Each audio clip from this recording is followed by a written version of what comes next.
ସମସ୍ତଙ୍କୁ ମୋର good evening. ଏହା କାହିଁକିନା ଗୋଟେ ଗାଁର ଦୃଶ୍ୟ, ଗାଁର ଇଭିନିଂ ସମୟର ଦୃଶ୍ୟ। ଯେଉଁମାନେ ଗାଁରେ ରହନ୍ତି ସେମାନେ ହିଁ ଏହା ଦେଖିଥାନ୍ତି ଏବଂ ଜାଣିପାରିଥାନ୍ତି ଗାଁର ମାହୋଲଟା କିପରି। ତ ଏହା ଗୋଟେ ସନ୍ଧ୍ୟା ସମୟର ଗାଁର ଦୃଶ୍ୟ।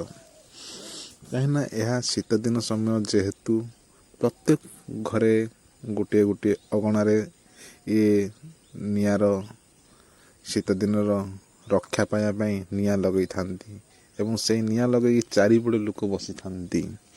ଏ ଗୋଟେ ଗାଁର ଦୃଶ୍ୟ। ଦେଖିପାରୁଥିବେ ମଉସା ମାଉସୀ 2 ଜଣ ନିଆଁ ଲଗେଇଛନ୍ତି ଏବଂ ସନ୍ଧ୍ୟା ହୋଇ ଆସି ସାରିଲାଣି। ତ ଏ ହେଉଛି ଗାଁର କିଛି ତା ପାଖ ପଡ଼ିଶା ଘରର ଦୃଶ୍ୟ।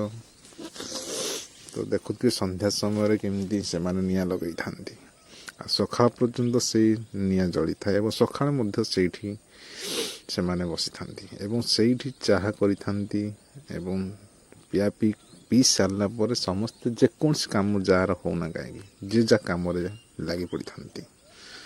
ତ ଏ ଦେଖିପାରୁଥିବେ ସନ୍ଧ୍ୟା ସମୟର ଦୃଶ୍ୟ ଆପଣମାନେ।